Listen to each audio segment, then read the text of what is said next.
right. Welcome back to Tac Visor OverWatch League podcast. This is the Summer Showdown tournament recap that went on this past weekend. A lot of crazy stuff. Definitely some teams that we weren't sure were going to make the kind of run that they did. But to my right, your left is what it looks like, is my co-host Skitch, and I am SenileKing. We are the hosts here. What happened this weekend? Well, first of all, how are you? Stunned. Confused, apparently. Yeah, stunned. Yes. Tired. What happened was we got treated to some awesome Overwatch. Yeah. And specifically, we got treated to some throwback meta, courtesy of the Genji buff and courtesy of double shields being a thing. Yep. So I couldn't be more thrilled to dive into what happened this weekend. Even though my team may have lost, it was, I think, a quality loss and just one of those where the scoreline kind of it doesn't indicate how close the match was. Same for the other semifinal in that same region, but we'll get to that in just a minute. So I'm ready when you are to dive into all this chaos and craziness. So I want to start on the NA side of things. So I know, we're going to hop forward to the semifinals to not bore everyone with the minuscule details that happened beforehand with the knockouts and the quarterfinals. I just want to give one shout out during the knockout round. Two shout outs, two huge upsets, I think, with the Washington Justice beating the Gladiators 3-1. They definitely looked a whole lot better, and the Gladiators were making some mistakes that they normally don't. And then the Houston Outlaws going up against the Mayhem again after losing such a close one last week and actually beating them 3-1, and it was pretty handed. So I'm pretty happy to see them really coming off that. Unfortunately, they had to play the Fusion on the next round. That was not quite as close or as good of a match, but shout out to those two teams for really going on. And unfortunately, like I said, they both had to play, the Justice playing the Shock and Houston playing the Fusion, unfortunately, in the second round. But even just winning that first match, I think is pretty solid. Who would you say in this tournament, besides the obvious, surprised you the most with how they played? For me, the biggest surprise, either bad or good. I have a tie, and they're both for good. This was the thing for me this weekend. I don't think we really saw any bad play. We really didn't. Dallas. We just saw quality play from most of the teams across the board. Dallas. Everyone else was just kind of. Can we really say that Dallas played poorly when they went up against a Paris Eternal team that, like, for the record, everybody but me been sleeping on, and I'm just saying. And again, hindsight being 2020, yes, we can talk about. Sure. Paris ended up winning this Summer Showdown, and Dallas Fuel just happened to run into them first round, so on and so forth. But Dallas didn't look bad. They went up against an opponent that this fits right in their wheelhouse. They made a great acquisition in Sparkle, who we're going to talk about in length a lot. And it basically helped bolster that meta they were already good with. And that's what the Fuel had to run into, which, credit for them getting one map off. That's pretty good, honestly.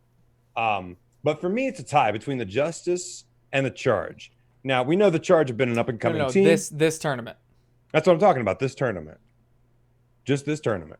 I'm sorry. Or you just mean the NA side? I'm sorry. Yes. We're just talking the NA side. Then it would have to be the Justice. Because we'll get to the other side. Okay. So you just said tournament in general. Yep. My fault. Bad words. No, you're good. You're good. But I'd have to say the Justice for the NA side, and that's just because we've seen them go from a team that had a lot of promise, lost their superstars to Valorant and to content creation. And they signed big names from a team that fell apart in Janu and Stitch. And then we saw that the coaching staff wasn't really working. They overhauled their staff. It got some people that had some ties to Stitch and Janu from the Titans. And it still wasn't looking like they could get it to click and figure out what they're going to be able to run with and who's going to play on what. And, just a lot of tinkering going on. And we've seen them go up against teams that are right there just outside of the top tier teams like the Gladiators, which that's kind of where they are. Yeah. And just get rolled. And the fact that last match they had against these guys the weekend before got 3-1 to themselves, to be able to come back, to be able to challenge tank for tank, to be able to let Stitch just kind of have his way and just do his thing that he normally does, and for the support to actually step up and keep everybody alive when you have quality supports that should be able to do that and just haven't been able to get to that point. Yeah. I think that speaks volumes to the strides that the Justice have made. So for me, they're the surprise team as far as, wow, these guys have come a long way. And hopefully we got an indication of where they'll be, maybe in that middle of the pack contention going forward. Yeah. I think they were a lot like I had said with Houston.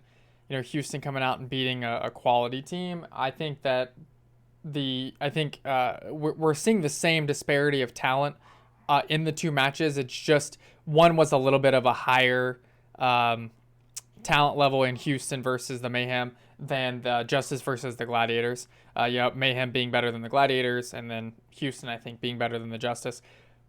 But I think their stories were very similar. I mean, they both 3-1'd a team that they probably shouldn't have beat, and then they both got 3-0'd by teams that are just better than them. They're just better. Right now, Fusion, I mean, not really being able to beat the top teams, but they're still rolling over these lower tier teams with ease.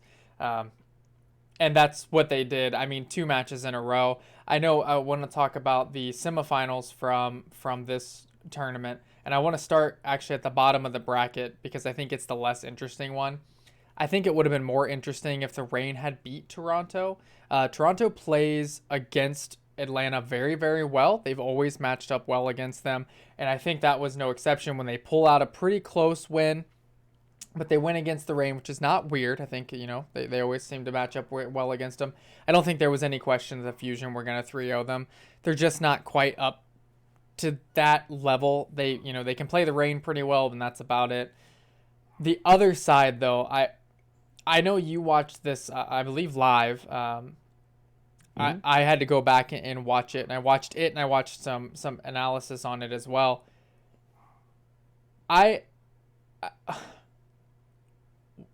The Shock have looked at times unbeatable. Mm-hmm.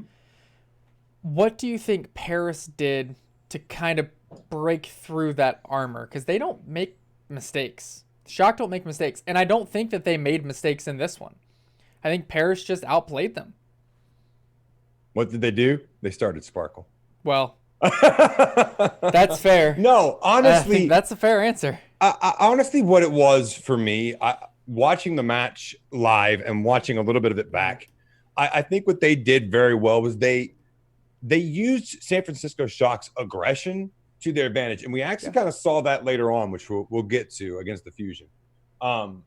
We saw them, especially with the tanks. Ben Best and Hanbin. Hanbin is kind of that hybrid, like he, as far as an off tank goes, balances the damage and balances the protection. He plays the off tank in a semi-main role, which is kind of what we're not used to seeing. A lot of these, especially since we're talking Sigma, because of the double shield meta, a lot of these off tanks, we're used to them putting out high amounts of damage, a lot of picks, turning a lot of fights that they're down men in. And we saw Hanbin actually take that challenge, and when Choyobin would extend out, he'd go head-to-head with him. And by creating that head-to-head matchup, it forces the rest of the Shock to create their own space to work out, to fan out and work as a team to try and establish some point of attack, which is not what they're used to doing. They're used to staggering or stacking behind Choyobin or behind Smurf, letting them force their way through the front line, create that space, and then you usually open it up for Ons and Rascal, depending on what, and Striker, depending on what heroes they're playing, whether it's distance, whether it's a flanker, whether it's just a high damage burst splash type of hero, they're going to get in there and they're going to get their picks. But we saw Hanbin specifically counter that with his own aggression, similar to Choyobin's. And instead of Paris countering with their own fan, we saw Shock fan out. And then instead, it was like a pincer straight up the middle. And once they broke by Choyobin and it kind of funneled around, they just divided and conquered. And I think that while we know that the San Francisco Shock have plenty of guys who can 1v1 anybody on any given day in Sure. any position. We forget that Paris honestly does too, especially FD God as that flex support. He's a very lethal Brig, a very lethal Zenyatta. Mm-hmm. He does a very good job of, again, keeping that balance, but really assisting guys like XC with the range damage. And by doing so, that forces you back on your heels and allows somebody like Sparkle, who's a hyper aggressive flanker, especially on the Genshi, to get in there and mix it up, get a lot of high burst damage, build up that ult, and then from there on, the momentum just starts to roll. So for me, it was they used a lot of what the Shock like to do best against them and made it almost like a weakness. And then when they finally adjusted to that, we saw Paris just go, all right, we're not going to try and finesse your strength against you. We're just going to come at you hard, and we're going to give an all-out attack and force you guys to be like what every other team is against you, and that's just shocked, staggered, kind of sitting back going, what just hit us? Did anyone get the number of that bus? So that I think that's what it really was. It was more of just technical prowess and how they approached defense and offense as far as how the Shock liked to play. It was a very nice chess match. Yeah, and the chess match is exactly right. That's exactly how this was being played. The Shock, I think most people would agree, have, as you said, some of the best at their specific role in the Overwatch League. I don't quite think you can say that with Paris, maybe except for Sparkle, but they play so well together. It seems like they do, and I completely agree that they were very, very aggressive. They were getting Sparkle in there. I mean, he was a madman almost the whole match. He was getting picks on specifically Violet. I don't know how many times I watched Violet die first, and that's huge. All of a sudden, the Baptiste is gone, the lamp is gone, the damage output that he brings is gone, the area healing, the spot healing, everything that he brings is gone when Violet goes down. That happens so many times. And you're right on it when you say they came in straight in. They would, throw their immortality field in, Sparkle would dive in, and then the rest of the team would follow. It was almost like the flankers set up the play, they would follow, and they would split the Shock up. And the Shock have damn near coined that strategy. And to see it used so well against them is pretty mind-blowing. So hats off to Paris for being able to do that. I would also like to point out that when Paris finished map 2, see, map 2 on the scoreboard looks close, right? It's a 3-2 win. They had 4.5 minutes left. It was a slaughter. Once they got that first point capped, it was all over. At 4.5 minutes, they could have pushed. They could have got 10 points. I mean, with that amount of time. And so I don't think this was even really as close as the scoreboard says, because the maps that Paris won, they just felt dominant. And I don't think there's been a single time I've said that about another team playing the Shock this year. No, not one. And not a single time. The funny thing kind of to contemplate real quick with Violet having gone down and seeing the attention that a lot of teams are putting on him now, that kind of makes you wonder if that's why they went out and got a guy when you're stacked in the support line already. You went out and got a guy like Twilight. If because you're trying, and they ran a lot of them. They've been running them together a lot, and they're not usually running primary main healing. They are running flex. Yes. So to have a flex be on a main being that deadly, and then just adding another flex on top of that, that should lend itself to being like, oh, okay, you can pay attention to one of these guys, but the other one's going to get you. Yeah. But we saw Paris accept that challenge and go, that's fine. If he doesn't have his wingman, how good is Twilight on his own?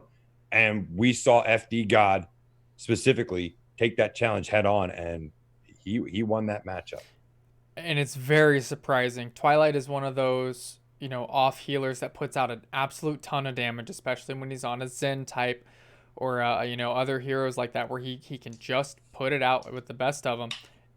But you can't do that when your other healer gets picked early on, and all of a sudden you have to focus on healing and keeping everybody alive.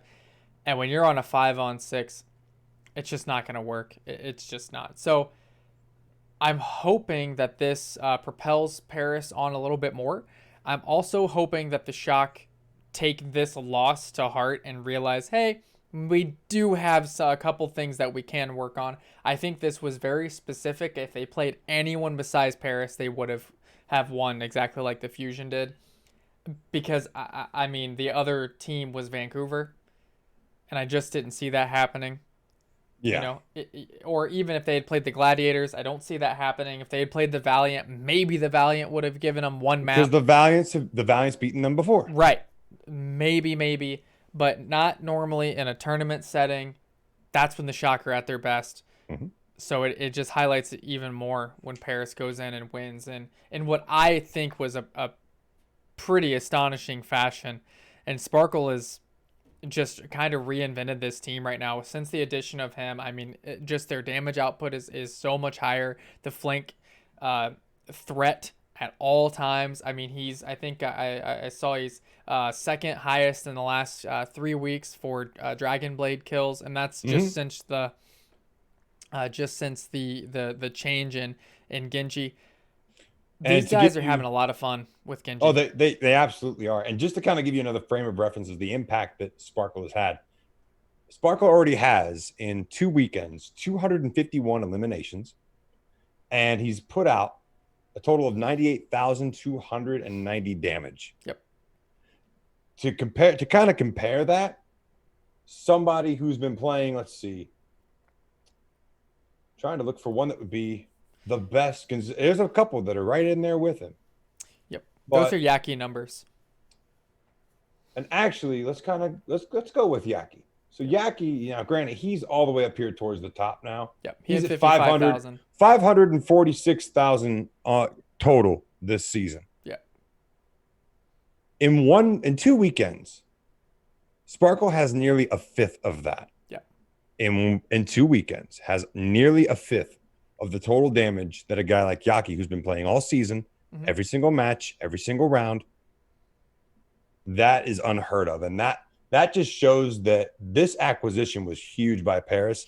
And I think this may put an emphasis on a lot of these teams to not take off-season or free agent acquisitions lightly. Yeah, I completely agree.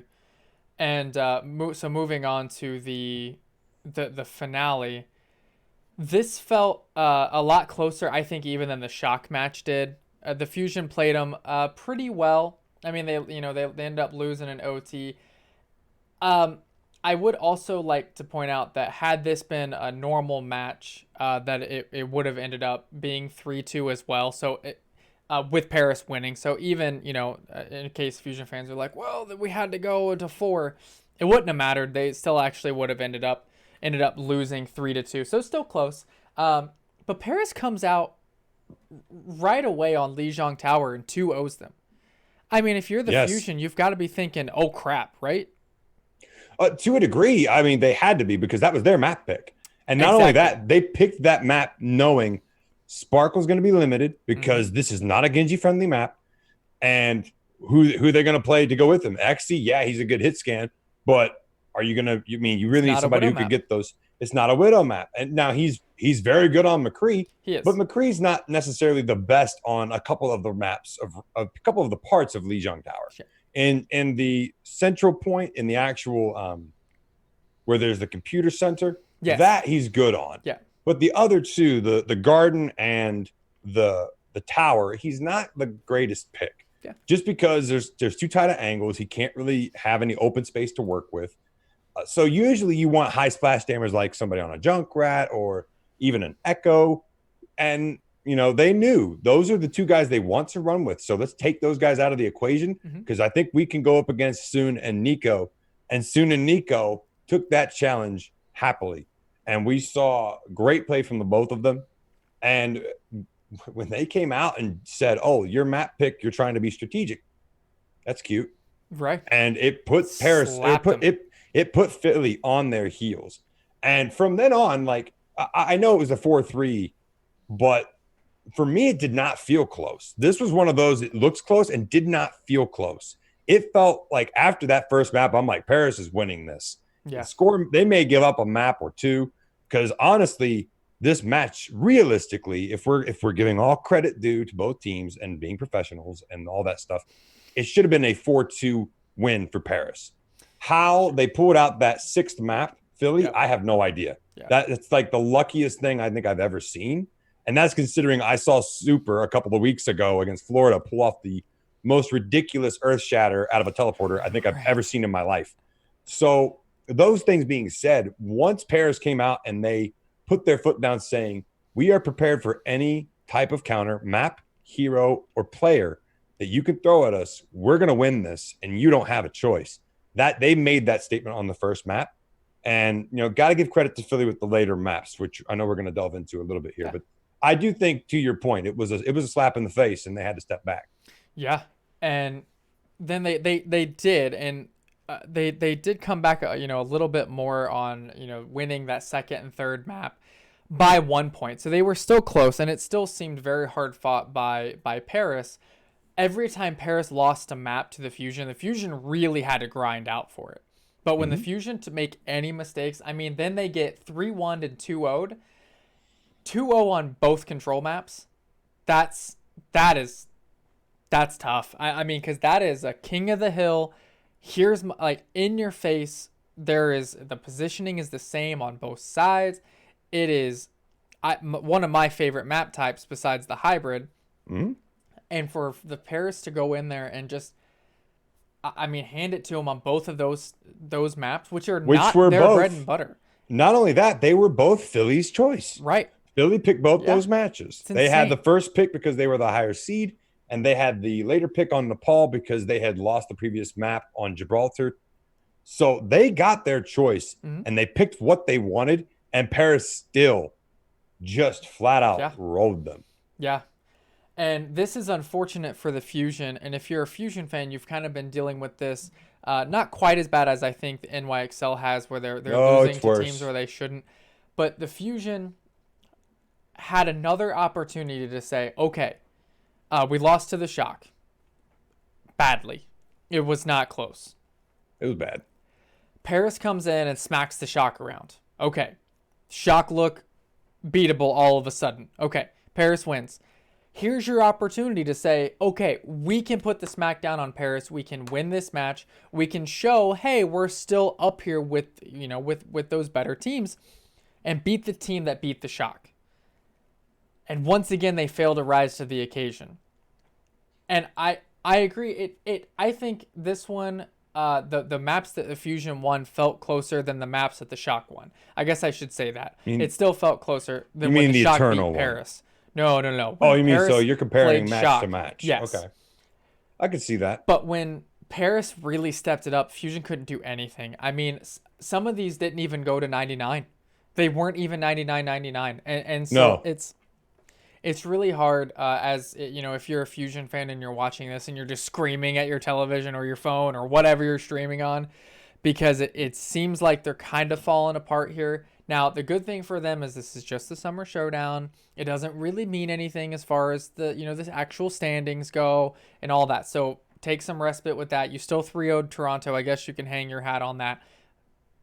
But improved Toronto. And improved Toronto. So hopefully this kind of gets them rolling and say, hey, what are we doing here? But here's my thing. I do have a couple things to kind of touch on before we move along. Yeah. So the first thing, and this is not me saying this, and I truly mean this. This is me being as serious as I can. I do not mean this as an NYXL fan. For the Fusion, I believe it's worse. Okay. Simply because if we go back to season 1, they beat the NYXL in the semifinals. They were, because of that win, projected to be the champion of the first season. Mm-hmm. They go in and Paris slaps them around in the late maps and takes it away from them. We see last year. Yes, it was GOATS meta for the first half of the season, but they were supposed to be one of the better GOATS teams. Top 5 is what people were projecting. Mm-hmm. They were barely even in the top 10 in standings, and they didn't do anything in any of the stage playoffs. They finally get the meta back in their favor. Guys like Carpe should be returning to form. Now, we've talked about the gap that Sinatra set by being able to practice when others couldn't. They had to practice their GOATS heroes, whereas he's like, I've got Zarya down. I can practice others. So that did create some problems for guys like Carpe and EQO to be able to, do what they do best. But they still, even though, because they're supposed to be among the upper echelon, even though I don't think EQO is anywhere near that upper echelon. Not anymore. I don't even think he was even after this weekend. Like people said, he outplayed Sparkle. It Well, wasn't. no, He outplayed Sparkle. It was a focus fire on Sparkle. He still did damage. Nobody focused EQO until he started getting a couple picks late, and then they're like, okay, let's just shut that down real you quick. could have made an argument a couple weeks ago. Possibly. I don't think there's any argument now. No. Yeah. And then now you come in. This is a team that. This is the other thing. Paris has beaten Philly already this season. This series between these two teams is now tied to a piece. Mm-hmm. So you had a chance to extend and say, no, that one win was a fluke, and we beat you when it counts to us. I'm going to get to that in a second. Paris came out and ran roughshod over them like they did in their last win. Again, the maps they won, far greater margin of victory than when Paris won theirs. And I think what this shows is Paris gets too much in, or not Paris, Philadelphia gets too much in their own heads about the weight of matches and the weight of expectation. Sure. And that showed, and this is what I'm getting to, that showed in the cam feeds of losing this match. You would have thought that they had just lost the grand finals again. Right. Because here's the problem. The casters and the play-by-plays, the analysts, everybody in the league places too much onus on these past two tournaments that we've had. These tournaments, ladies and gentlemen, mean absolutely nothing. They did away with stage tournaments because after season one, the stage tournaments, those titles, those things do matter because the meta was an ever-evolving door and it was constantly changing. So those stage playoffs showed, all right, here's meta number 5.0 or 5.02. Who's the best at it? Whereas season 2, it didn't matter because it was GOATs pretty much the whole season. Almost the whole season. We knew who the best teams were. There were 3 teams far and away the best. Yep. Vancouver, San Francisco, New York. They were the best with the Ghost meta, period. We didn't need stage tournaments. We just needed those 3 to play a round robin and see who won. Right. But we didn't do that. Should have. They say they're going to do away with them because people understand that now that, season 1's far and away, it's in the past, these things don't matter anymore. We're going to play it just straight through season like a regular sports. And then they suddenly decide to do these tournaments again. And they put it on the players of there's a tournament coming up. And then the players immediately start going, oh, it means something. It's a championship. Oh my gosh, they expect it. No, this is just another way for you to get money. Yep. But when you look at Philly's faces when they lost, they were devastated. And to me, you can't look that way. When we saw Shanghai lose to the Charge, they didn't look distraught. Their coach kind of looked a little flustered. But the players, you could see they kind of were like, okay, that's fine. We're good. We'll work on a couple things. We'll come back. We got this. Philly, it looked like their entire spirit was broken, not just individually, but collectively. Mm-hmm. So when you couple all that together, I feel like Paris going forward has a lot to build off of. Philly, if we see a fall off, I would not be surprised because to me, this kind of shows that there is a wide gap between them and the Shock. Because not only did you lose to the Shock handily, you've lost to a team that beat them twice. Yeah. So all that said, hats off to Paris for, finally saying we're going to show that we are one of the better teams. We have depth. People have been sleeping on us too long. And, I'm sorry, Fusion fans, for being harsh on your team, but this is the problem with the Fusion is we want to talk about the Shock being braggarts and being very cocky and overconfident. The Fusion are honestly worse because they pick teams and go, we're not worried about them. We're focused on this team. The Shock will give all credit due to the team that they pick. They might josh them, but they're going to give them respect. The Fusion show no one respect. And then they're going to lose a match like this and try to be just as cocky in the next couple of weeks when really they have no right to be. This should humble them. Will it help them going forward? We'll have to see. But this was, to me, rather devastating for the Fusion.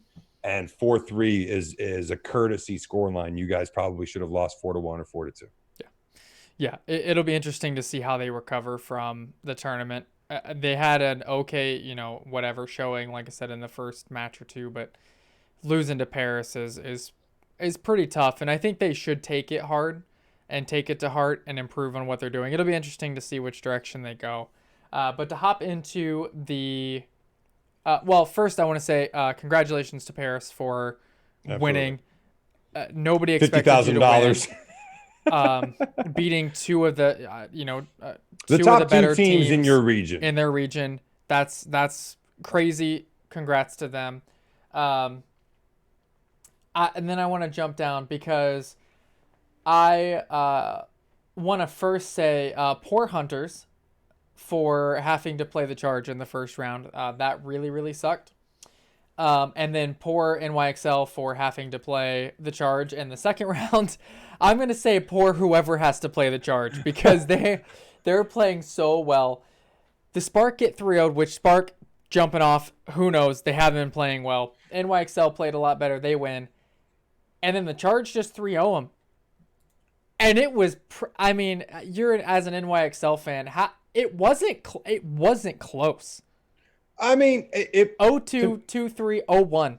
And the 1 was just because NYXL got blanked and then the charge took 1 point. I mean, that's right.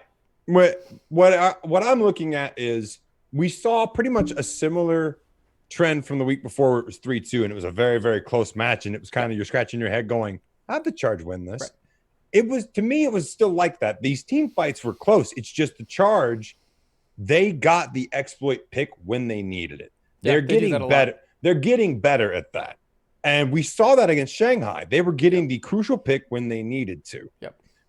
The problem is, and full credit to the charge because they finally figured this out and they're easily right there in that the discussion of top team in the Asian region. It's truly Shanghai, and then you take your pick between, Seoul, Guangzhou, and New York. Those three teams. They'll just have at it, and we've seen because now the series between the season series between all those teams except MY and Seoul are even. MY still has the lead over Seoul, so it's still I think very, very close for that second spot between those three. But with the I'd say the advantage definitely goes to the charge because they've beat the Seoul and they beat the Seoul multiple times here in recent memory, and they've beaten the NYXL back to back. Yeah, twice. So, but that being said, I'm worried because that's a very Philadelphia Fusion style of play, getting that early pick and then just 5v6. We got this, and you go all crashing in. Okay. Works right now. They're doing great with it. Hats off to them. They did it against both NYXL and Shanghai. But I'm kind of worried about them going forward if that's how they're going to play because we even saw that style of play literally bite Philly in the butt in their final against the Paris Eternal where they focused down Sparkle. All right, let's go in. 6v5, we got this. They rushed. Hanbin stepped back. Flux. Deadeye from XC went from 6v5 to 5v3 like that, and then even quicker went to 5v2. Lost the entire match right then and there. So Charge need to kind of watch that going forward. I like their style of play where they're kind of working down everybody equally because that's when I think they're at their best. And that's how they beat NYXL the very first time. That's how they beat Seoul Dynasty after Seoul had emerged. That's how they beat them right after that hot streak they had where they were beating Shanghai, taking them in the distance. Now they're starting to creep towards that heavy pick elimination critical moment 6v5. So I'm kind of holding my breath on them just a little bit, but they did a good job this past weekend. Yeah.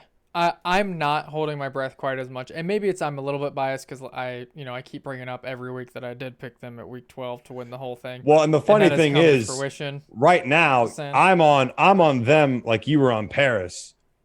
So we'll see. But you still haven't come around to Paris either. Better. So no, I think Paris is definitely outdone my expectations of what they should be doing. But I think it's because of their additions that they've made and the changes that they've made.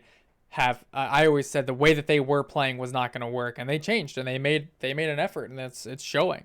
Mm-hmm. The Charge haven't need to make any changes. They've just been playing better.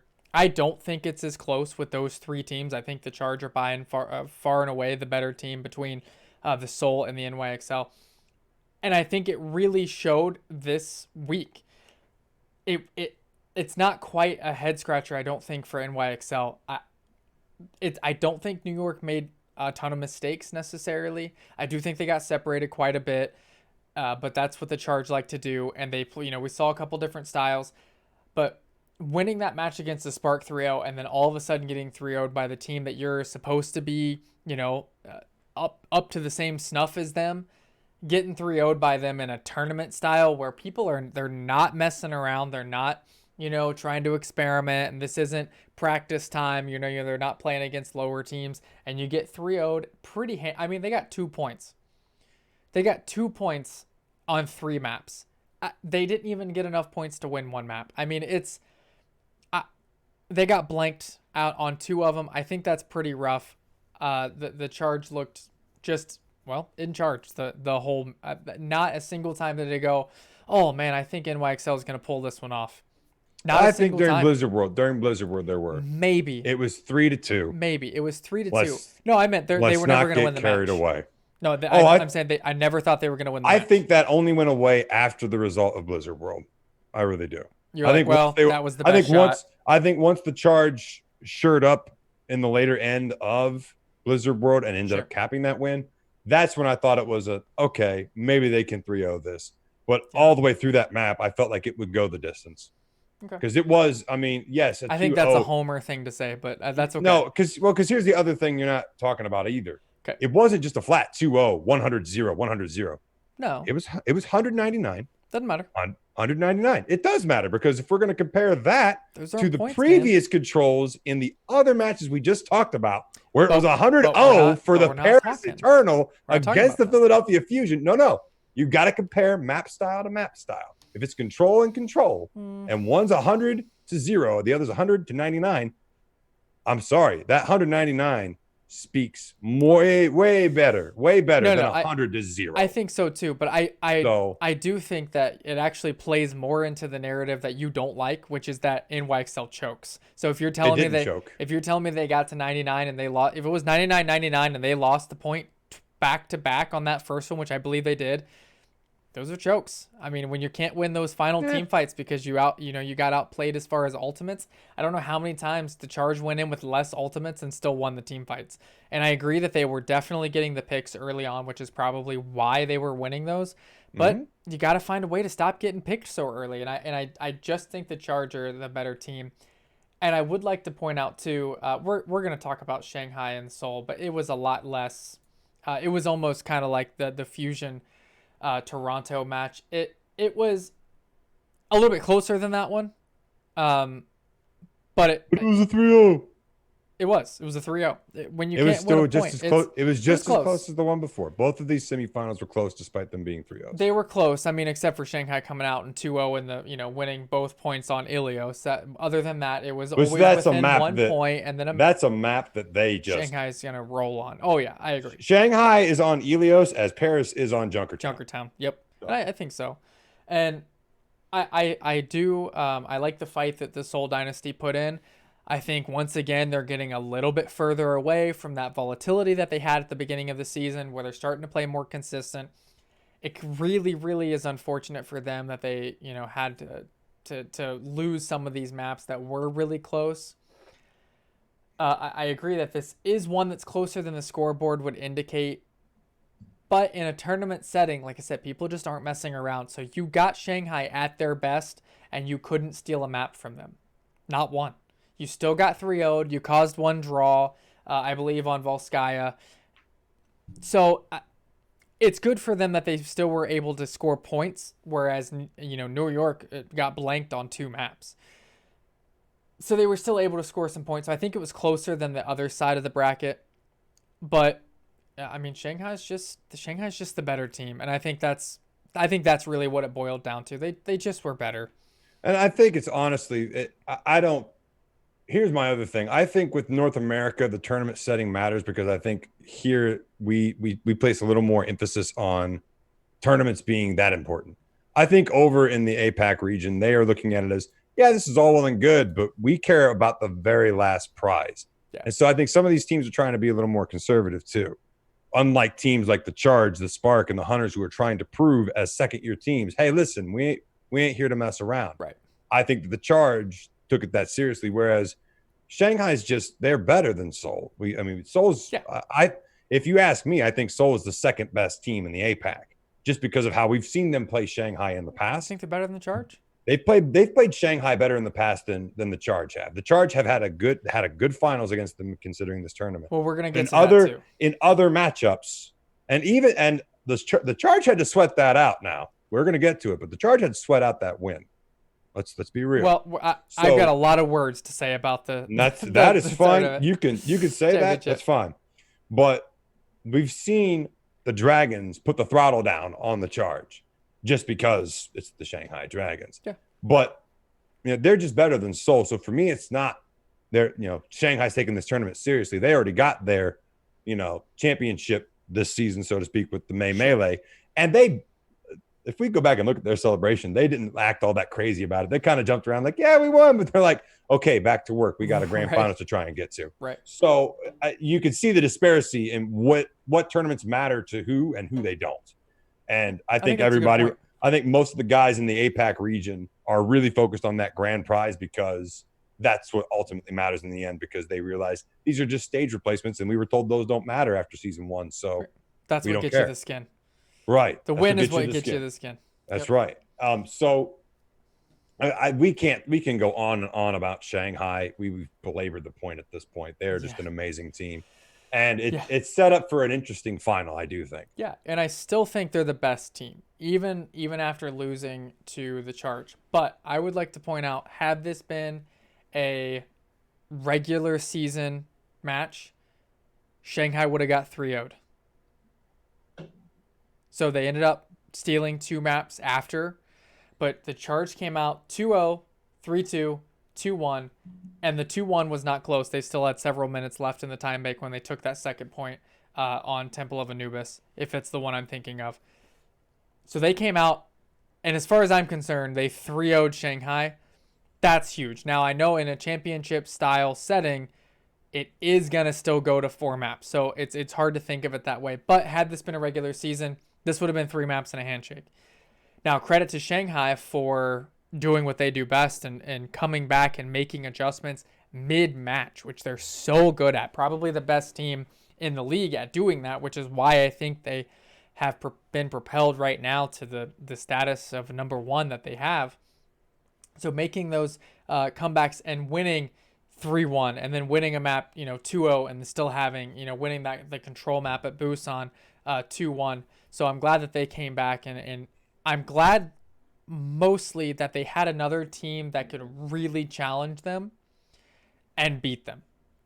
This wasn't a steamroll. Shanghai wasn't making a lot of mistakes, but when they did, the Charge were able to take advantage of it very quickly with that aggressive style. And Shanghai likes to play, a little bit of this and that. So I like to see them lose in this setting because I want to see how they come back from it. These tournaments don't really mean a whole lot as far as the standings and stuff like that, but they can mean a whole lot to your mental, what mentally you have going on after these wins and losses. And I think they can definitely help with momentum moving forward, which I think the Charge have now gained after beating the number 1 team in, I think, the whole league, but definitely the number 1 team in this region. So I don't think they played with the same style either as when they beat NYXL. It definitely seemed like the Charge adapted to how they were going to play NYXL, and they adapted to how they were going to play Shanghai, which is why I don't think that they're going to be like what the Fusion are doing, where the Fusion, unfortunately, can only kind of run one style, and once that gets figured out, they just get rolled over, which these better teams can do.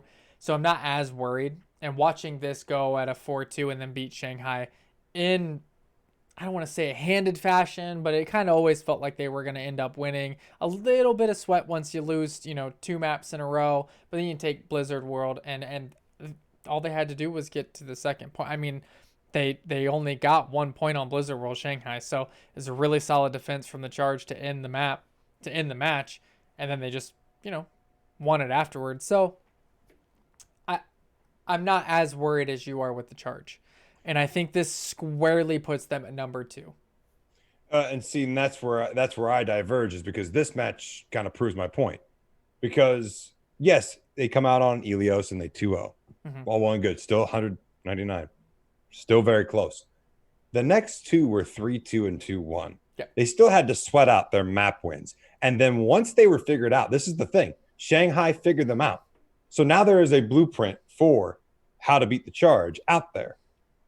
What the Charge do with it in the future, we'll see. But there's now at least a blueprint of, hey, you tweak these couple of things. You press on this flank. You go after this specific individual when they're overextended, or if they go to make this play.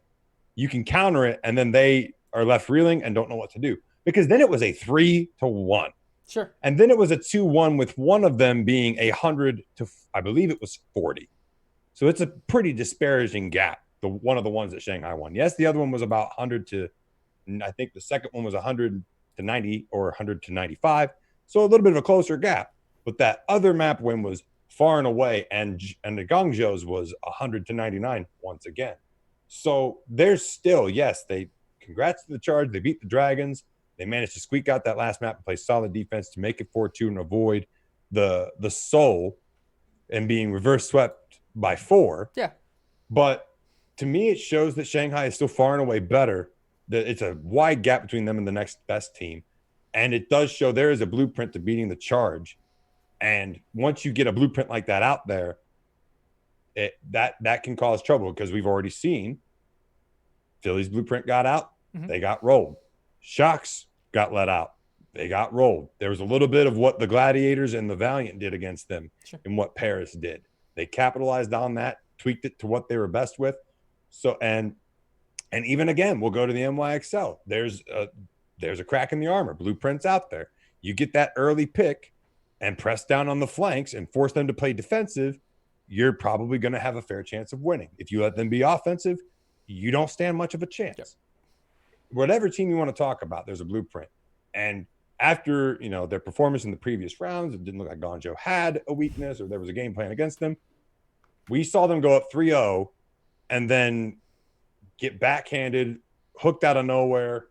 Dragons were like, in case you forgot, we've been kind of toying with you this whole time. We can really put the throttle down if we want to, but we're trying to be conservative because, again, we're trying to get to the grand prize. Right. And people can say that's a cop-out.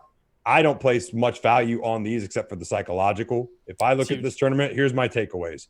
Charge have a lot to go with going forward as far as their mental state and their approach and being confident. Paris should have no problem beating anybody going forward except the Shock. The Shock should still be a continued challenge for them, I think, because the Shock's still the best team in North America. Mm-hmm. And I think the Philadelphia Fusion are going to be left reeling because they place too much value on this tournament. I think all the rest of the teams are going to be fine. They're going to tweak what they need to tweak. And we'll see some great Overwatch going and carry on as normal. Yeah. Again, going to that grand prize because in the grand scheme of things, these tournaments only matter to those who actually win and to the casters and the analysts. Sure. Everybody else doesn't give a rip. Now, Shouldn't give a rip. I will mention again that they didn't really have to sweat out the one on Temples of Anubis. They won that with 2.5 minutes in the bank. So the Charge won that map pretty decidedly. I mean, it wasn't really close. So even there, the other maybe have been 99, 100 or whatever. But it only looks close because they, Shanghai went first. They actually did win that with 2.5 minutes left. That's a pretty decent time bank, especially for Temple of Anubis, which is statistically the second hardest point to take in any of the maps. It's the second hardest point to take on any of these 2-point maps. Absolutely. So 2.5 minutes left, not really sweating it out there. I think that's pretty solid. But I agree that Shanghai is still the best. And so for this tournament, I like that it ended up being these two teams, and I think this is an early preview of what is potentially going to be happening later on, in the real tournament. Any closing statements? No, honestly, that wrap up there was kind of my closing statement. Okay. And with there not being any matches this weekend, we'll be returning. Yep. Looks like the following weekend, or is it 2 weekends? I'll be graduated. The following weekend. He will be graduated. So congratulations to Senile on being graduated from college. Finally, it's awesome. Graduated elementary school. Well, it depends. If you were going to a community college, I'd say that, but you weren't. So, I think we had talked about doing a couple of the previews or review analysis of these teams, kind of where they stand before doing our standard podcast next week. Yeah, we'll kind of explore that. Yep. So the balance that I would like to do moving forward, we're gonna have, one a little bit shorter, maybe 5-10 minute video that we're gonna post, maybe closer to 10 minutes, where that's our top 5 power rankings and our predictions for the next week. So you guys can easily find those. And so that way you don't have to jump to the end of the video if that's what you care about. And then we'll post the actual description and breakdown of the previous week in a separate video and upload that. I'm going to separate them on Spotify as well, and they'll be in different folders so you guys can find those a little bit easily. But other than that, everybody have a great week. We'll be off, like you said, and just enjoy and stay safe.